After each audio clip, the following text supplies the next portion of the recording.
Welcome to Chillin' 101. We hope this video helps. In this video, I will explain how to duplicate bows in Breath of the Wild. This easy guide will help you get more of your favorite bows without extensive farming. First, gather the bow you wish to duplicate and head to a specific location, like the Lomai Labyrinth Island. Make sure you have at least one open inventory slot for each bow you plan to duplicate.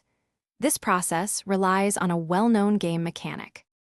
To perform the duplication, equip the bow you want to copy. Stand close to an enemy that can disarm you, like a Yiga clan member. As the enemy attacks and disarms you, quickly drop your equipped bow. Immediately open your inventory, select a different bow to equip, and then close the menu.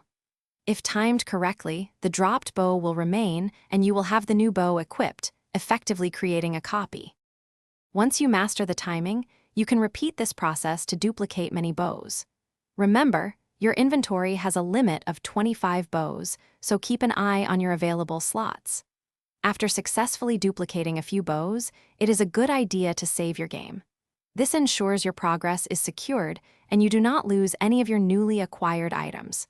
You can get up to 25 copies of your favorite bow.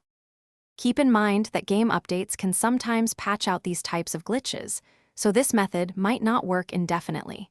It is always a good idea to practice the timing in a safe area with common bows before attempting it with your most valuable ones. Ultimately, this trick is meant to enhance your gameplay experience. Have fun with your duplicated bows and continue your adventures across Hyrule. Thanks for watching. Consider subscribing if we helped you.